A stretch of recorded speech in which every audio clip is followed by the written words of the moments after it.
꾸준히 감소하던 청양군의 인구가 올해 2만 명대로 떨어졌습니다. 내년도 예산까지 줄 것으로 예상돼 지역 소멸에 대한 불안의 목소리가 커지고 있습니다. 서산의 한 지게차 제조 공장에서 40대 근로자가 지게차에 깔려 사망했습니다. 경찰과 소방당국은 자세한 사고 경위를 조사하고 있습니다. 홍성군이 충남 기초자치단체 최초로 입법평가위원회를 출범했습니다. 위원회는 조광희 부군수와 전문가 등 10명으로 구성됐습니다.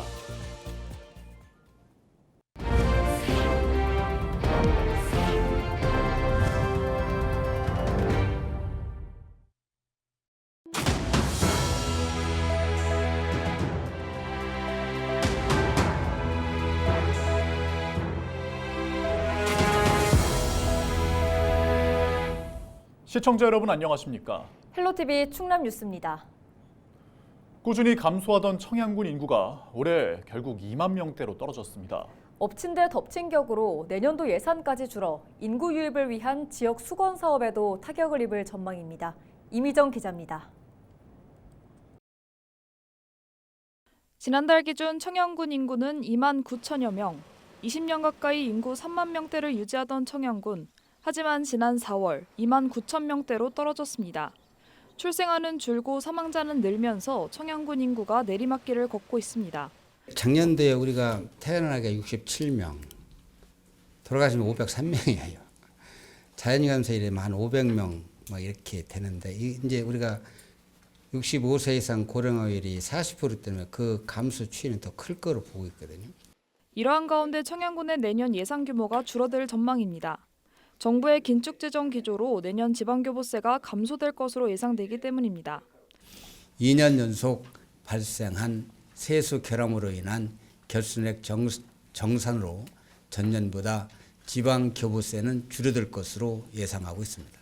가속화되는 인구 유출 속 정주 여건 개선 등 사업의 중요성이 커지고 있는 상황. 사업 정상 추진을 위해선 자체 수입을 확대해 예산을 충당해야 하지만 쉽지 않습니다.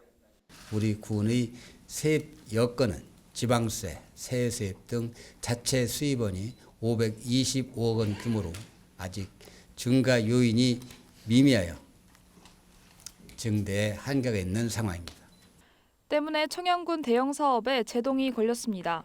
지역 수건 사업이었던 청양버스터미널 통합 이전 사업과 공설운동장 조성 사업.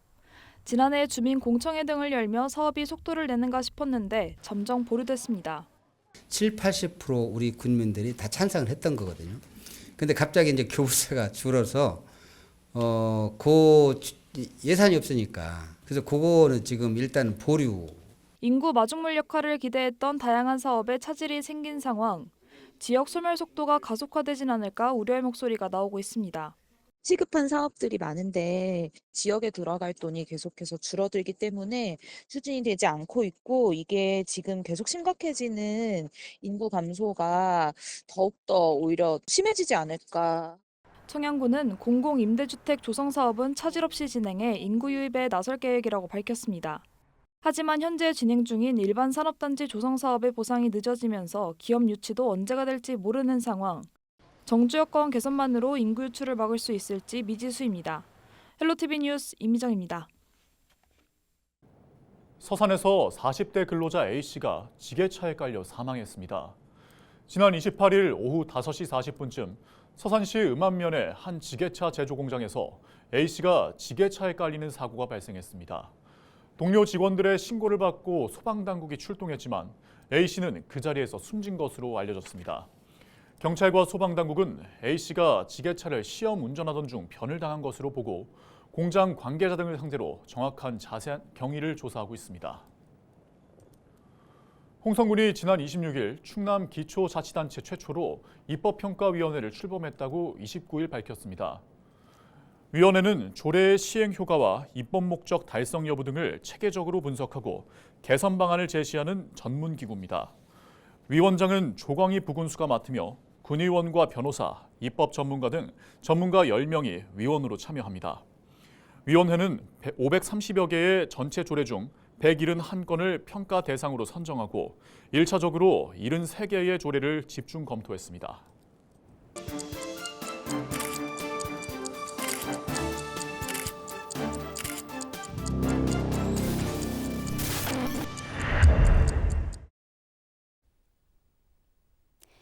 시청자 여러분 안녕하십니까?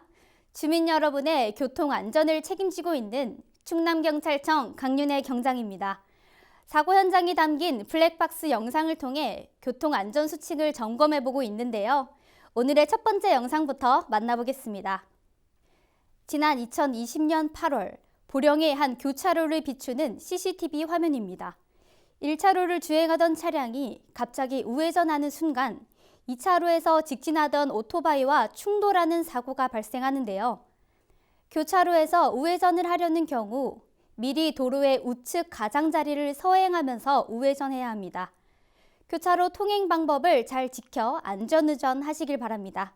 계속해서 다음 영상 보시죠. 지난 2020년 9월 보령의 한 도로, 11시가 넘은 늦은 밤 시간인데요. 블랙박스 차량 전방으로 사륜 오토바이와 차량이 충돌하는 사고가 발생합니다. 오토바이가 중앙선을 넘어가 일어난 사고인데요. 관광지에서의 레저용 사륜 오토바이 사고는 지금도 끊이지 않고 일어납니다. 운전 미숙이나 부주의로 인한 사고 시 모두 본인 책임이 있기 때문에 이용에 각별한 주의를 당부드립니다. 계속해서 다음 영상 보시죠. 지난 9월 홍성의 한 도로, 블랙박스 차량이 우측 가장자리 도로를 주행하다 우회전을 하는데요. 횡단보도에 진입하는 오토바이를 못 보고 그대로 부딪히는 사고가 발생합니다. 전방 차량 신호가 녹색불일 때는 횡단보도 신호와 상관없이 보행자가 없으면 우회전이 가능합니다. 다만 건너고 있거나 건너려는 사람이 있다면 끝까지 기다렸다가 출발해야 합니다. 우회전에서 사고가 많이 발생하는 만큼 우회전 방법을 숙지하고 보행자를 보호하는 안전운전을 당부드립니다. 지금까지 블랙박스로 본 교통안전 강윤혜 경장이었습니다.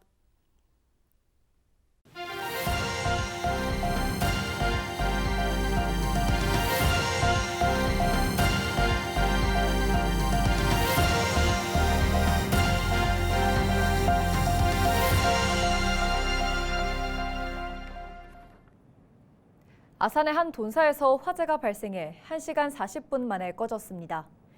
지난 28일 오후 2시 20분쯤 아산시 은봉면에 있는 한 돈사에서 불이 났습니다. 이번 화재로 810제곱미터 규모의 돈사 한 동이 모두 타는 등 소방서 추산 9,400만 원의 재산 피해가 발생했습니다. 화재 당시 돈사는 출하 직후로 비어있는 상태였으며 다행히 인명피해는 없었습니다. 경찰과 소방당국은 청소 중 화재를 목격했다는 진술 등을 토대로 정확한 원인을 조사하고 있습니다. 검찰이 김밥집 업주를 폭행해 사망하게 한 50대 남성 A씨에게 살인 혐의를 적용하기로 했습니다. 대전지검 서산지청은 특수상해 혐의로 기소했던 A씨의 죄명을 피해자 사망에 따라 살인 혐의로 공소장을 변경했다고 밝혔습니다. A씨는 지난달 11일 서산의 한 김밥집에서 60대 업주 B씨를 폭행한 뒤 끓는 물을 여러 차례 부은 것으로 알려졌습니다. 치료를 받던 B씨는 13일 만에 사망한 것으로 전해졌습니다. 검찰은 무술 유단자인 A씨가 B씨로부터 동업과 금전 요구를 거절당하자 원한을 품고 범행한 점 등을 토대로 살인 혐의가 인정된다고 판단했습니다. A씨는 앞선 경찰 조사에서 자신이 김밥집 직원으로 임금을 받지 못했다고 주장했지만 실제로는 고용관계에 있지 않았던 것으로 나타났습니다. 더불어민주당 어기고 의원이 대표 발의한 해양폐기물관리법 등 개정안이 국회 본회의 문턱을 넘었습니다. 어 의원이 대표 발의한 개정안에는 섬 지역 등에서 해양 쓰레기를 수거하고 또 정화 활동을 하는 민간단체를 지원하는 내용이 담겼습니다. 어 의원은 현행법상 해양 쓰레기를 수거하는 민간단체를 지원할 수 있으나 구체적인 규정이 없어 체계적인 지원이 이루어지지 않았다며 이를 해결하기 위해 개정안을 발의했다고 설명했습니다. 충남교육청이 다음 달 2일부터 2025학년도 초등학교 입학 예정 아동 취약 통지서를 발급합니다. 올해 취약 대상 학생은 2018년 출생 아동과 전년도 미취학 아동, 조기 입학을 신청한 2019년 출생 아동입니다. 입학 연기 또는 조기 입학을 희망하는 보호자는 다음 달 31일까지 관할 읍면동 주민센터에 방문해 신청서를 제출하면 됩니다. 아동의 취학 유예 또는 면제를 희망하는 경우 해당 초등학교에 신청하면 학교장이 의무교육관리위원회 심의를 거쳐 결정합니다. 서산을 모항으로 내년 5월에 출항하는 국제 크루즈 상품이 다음 달 1일부터 전국 판매됩니다. 서산 국제 크루즈는 6박 7일 동안 서산 대산항에서 출항해 대만과 일본을 거쳐 부산항에 도착할 예정입니다. 이번에 운항하는 선박은 지난해와 같은 코스타 세레나호로 우리나라를 모항으로 출항하는 크루즈 중 최대 규모입니다. 해당 선박의 규모는 11만 4천 톤으로 최대 3,700여 명을 수용할 수 있습니다. 한편 지난해 출시된 서산 국제 크루즈 상품은 출시된 지 한 달여 만에 완판됐습니다. 태안군이 농가 소득 안정을 위해 기본형 공익직불금 235억 원을 지급했습니다. 지난 28일 태안군은 1,300여 농가에 공익직불금을 지급했다고 밝혔습니다. 이 중 소농직불금 대상 4,400여 명에게는 58억 원이 지급됐으며 면적직불금 대상 5,800여 명에는 177억 원이 지급됐습니다. 공익직불제는 농업인 생활 안정을 위해 농지 소유 여부와 관계없이 실제 농사를 짓는 농업인에게 보조금을 지원하는 제도입니다. 12월 2일부터 헬로티비 뉴스 본방송 시간이 저녁 6시 40분에서 밤 8시 50분으로 변경됩니다. 우리 지역 이슈의 심층 취재부터 문제 해결 보도까지 더욱 알찬 소식으로 찾아뵙겠습니다. 계속해서 많은 시청 부탁드립니다. 이상으로 뉴스를 마칩니다. 고맙습니다.